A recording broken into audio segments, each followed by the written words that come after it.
I have finally began my read on the Red Book by Carl Jung, Liber Novus. This is Jung's personal journal where he explored the depths of his psyche. And these would be experiences that later shaped a lot of his psychological ideas. So look at it like it's him documenting his inner experiences through his own human condition. It is not a light read at all. It's taken me about 8 or 9 years to feel ready of reading a lot of Jung's work here. So you'll see we got the Ion collection, Modern Man in Search for a Soul. There's a lot of styles that he writes in. So with the Red Book, he writes in 3 distinct kind of styles. There's his narrative style. It's more narrating the discussions with his unconscious. There's more his philosophical style, which is trying to figure out what those experiences are, some of his active imagination. And then the third style is more his calligraphy, is symbolic, the unconscious answering back. So if you just jump right into this and you feel, oh, well, I heard about the unconscious, I would just suggest waiting till you get to a certain point that you think is ready. So Jung believed the first 35 years of your life were really meant to mess up, right? The second half is for you to individuate. And we'll talk about that later. But the process of individuation was created through the Red Book. And you could see the inklings of it coming up. And this one chapter, this one prose, I really just wanted to share with you guys because it just really hit me hard. And I think it is a good theme for what I want to have with the audience, with you guys, what I'm trying to share. And I just think it could be a good point to start our discussions and conversations and the lives. So I'll read it a little bit and then we'll kind of go through it together. Jung says, "Believe me, it is no teaching and no instruction that I give you. On what basis should I presume to teach you? I give you news of the way of this man, but not of your own way. My path is not your path, therefore I cannot teach you. The way is within us, but not in God's, nor in teachings, nor in laws. Within us is the way, the truth, and the life." Pause the video, do whatever you want. Think on that, right? And you can find that, I'll cite it, but I think it's page 125 in mine, but maybe page 131 in another. But that really challenges how we approach life. I feel like it's easy to turn on YouTube, turn on the TV, whatever, and be a little obsessed with these YouTube guys. Happened to me with comedians, with the Rogans, with this, with that. My message throughout this whole thing is, I am not a guru. I don't know anything.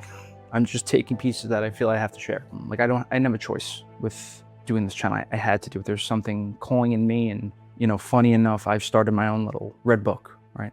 Called the Purple Book that I'm going to give to my kids one day. And just through my prose and those conversations with my active imagination, it came up that I have to do this, right? There's not a choice. So take these tools from me, from anybody, but you can't follow and actively imitate people, because if you're imitating a person by example, then you're not creating your own life. You're just kind of creating the life of that example. Right, so through this channel, we're going to be together. I'm going to be really try to talk to all of you as we go through this. I feel like I've been put here to assist younger people, and I just feel like that piece has been lost in this day and age. But you have to follow your own path and go through it your own way while finding the tools for you to do so. This passage is a cornerstone of Jung's philosophy regarding self-discovery, emphasizing don't follow his path, don't follow my path, don't follow Tony Robbins' path. Follow your own self's indivisible path. How do we do that, right? Most philosophers, and I don't even say psychology, and this has been the one tool that's helped me the most through my own process. The most crucial step is simply becoming more aware of what's going on around you, bringing it back to that present moment and noticing, shutting up. That will be a crucial first step in that.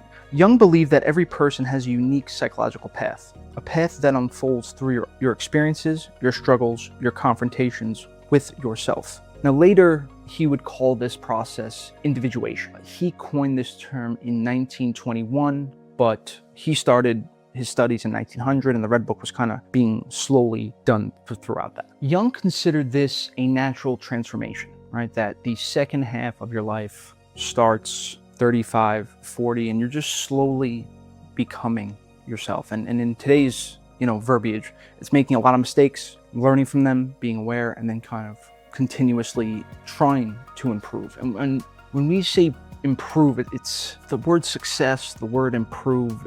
For me, I think the best word, if you try to say, what are we trying to do here? It's psychological wholeness. The goal here is to gradually integrate your conscious contents with your unconscious contents and be able to mingle both of those together, to be able to have more peace and a little bit less suffering. The truth Jung is pointing to is both liberating and frightening. It means no one can give you the answer.